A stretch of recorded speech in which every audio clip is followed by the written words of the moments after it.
Bonjour et merci de nous retrouver ce dimanche pour Sagesse bouddhiste. Nous poursuivons ce matin notre entretien avec notre invité exceptionnel, le révérend et écrivain francophone Maître Otani Shojun, moine de l'école bouddhique japonaise Jodo Shinju, c'est-à-dire la véritable école de la terre pure. Nous avions vu la semaine dernière que la particularité de cette école bouddhiste, majoritaire au Japon, était la place de la foi, notamment la foi dans le Bouddha Amida. Aujourd'hui, nous allons aborder la question du bouddhisme face au monde contemporain. Nous demanderons ainsi à notre invité pourquoi, à notre époque, les hommes placent l'intellect et le savoir au-dessus de tout, au détriment de la croyance et de la connaissance de soi, et comment le bouddhisme, qui éveille finalement à sa propre ignorance, peut répondre au déséquilibre de l'homme moderne. Maître Otani Shojun, bonjour. Bonjour.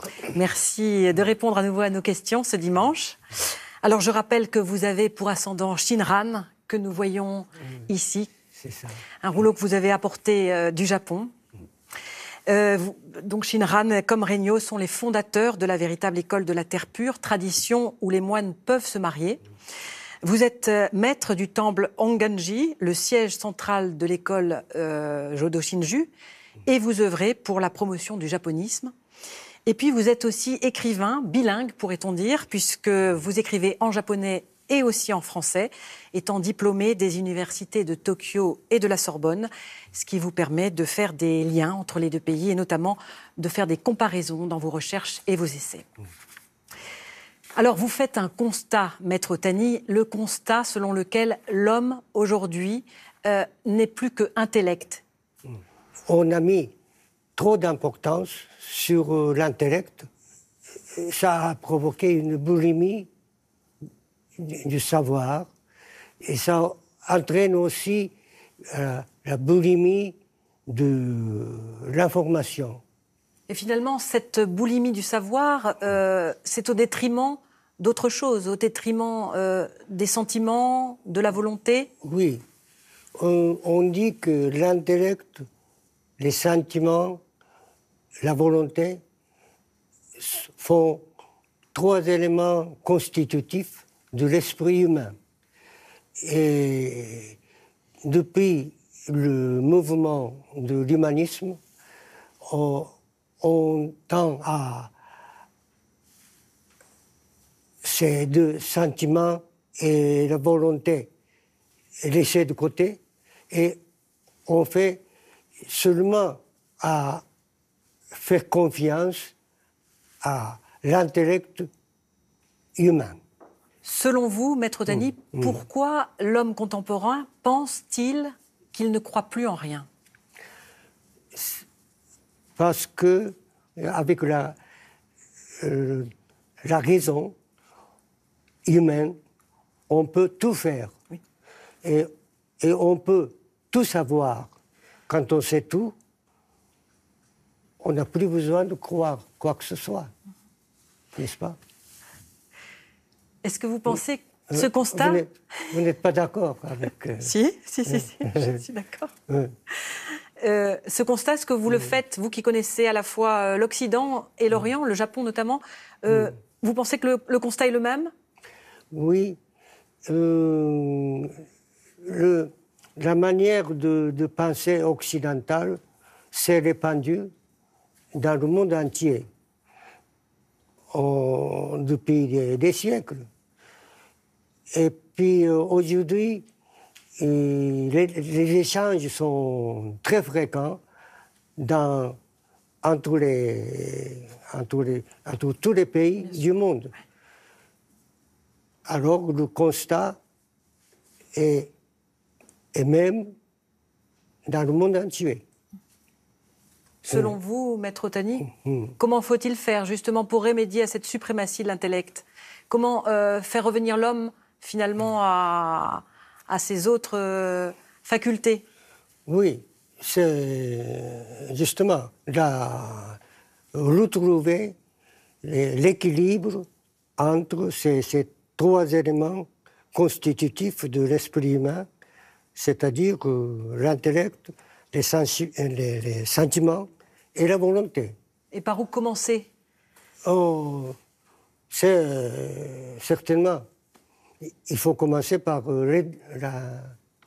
l'éducation qui pousse les élèves à savoir. Avoir une tête bien pleine. C'est ça, c'est ça. Mais il n'est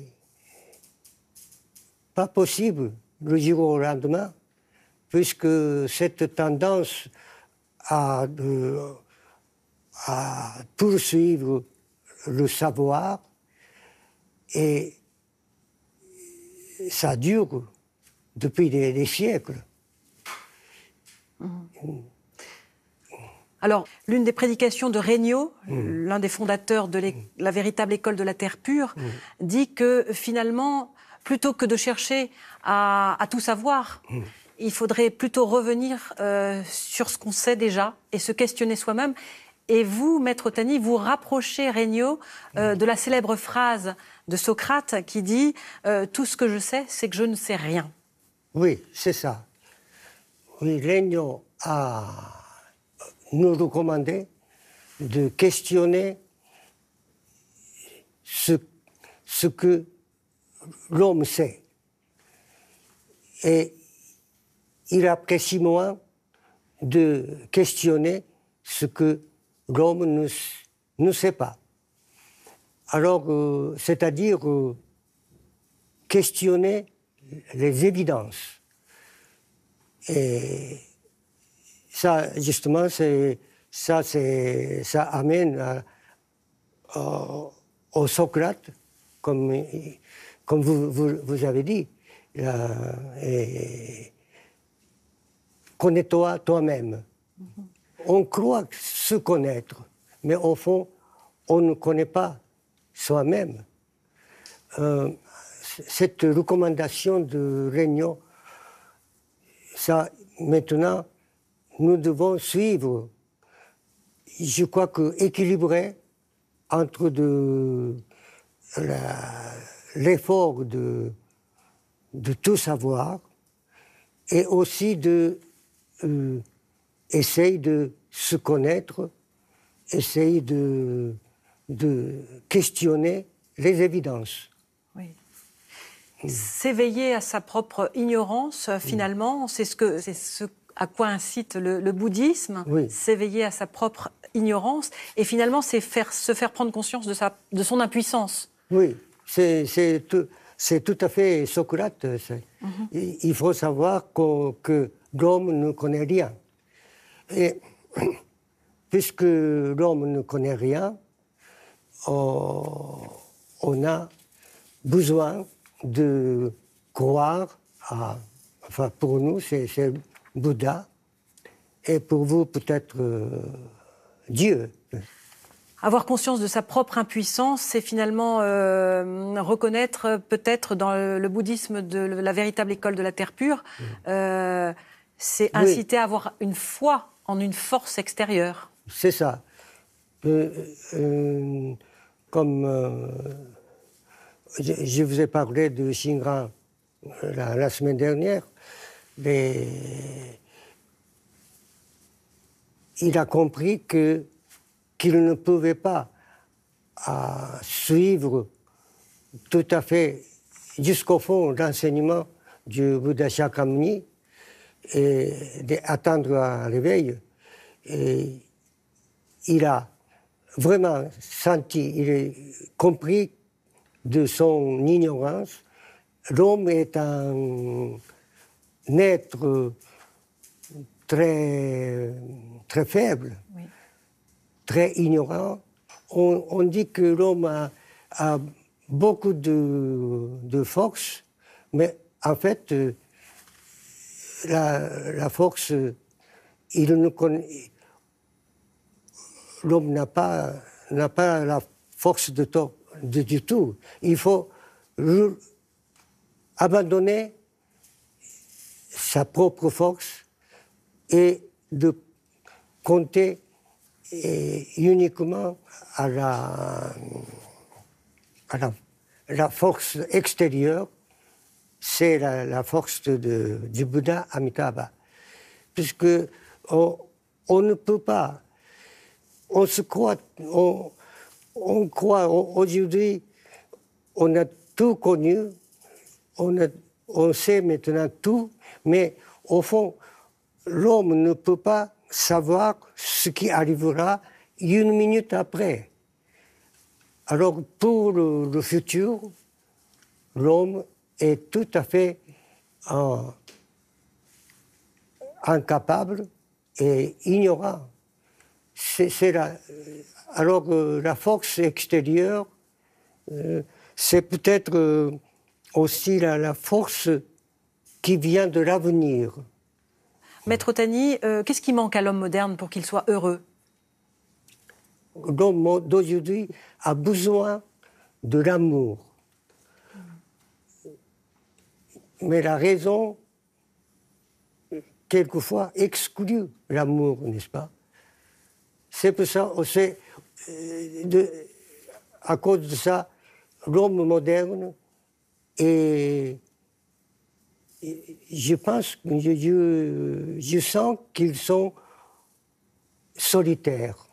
Mais il faut retrouver les sentiments et la volonté pour avoir l'équilibre dans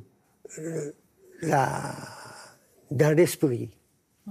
Maître Ottani, oui. Avant de nous quitter, est-ce que vous pouvez nous parler du Columbarium, qui est l'une des œuvres que vous avez menées depuis près d'un demi-siècle à Kyoto? Oui. Et je l'ai commencé il y a plus de 40 ans.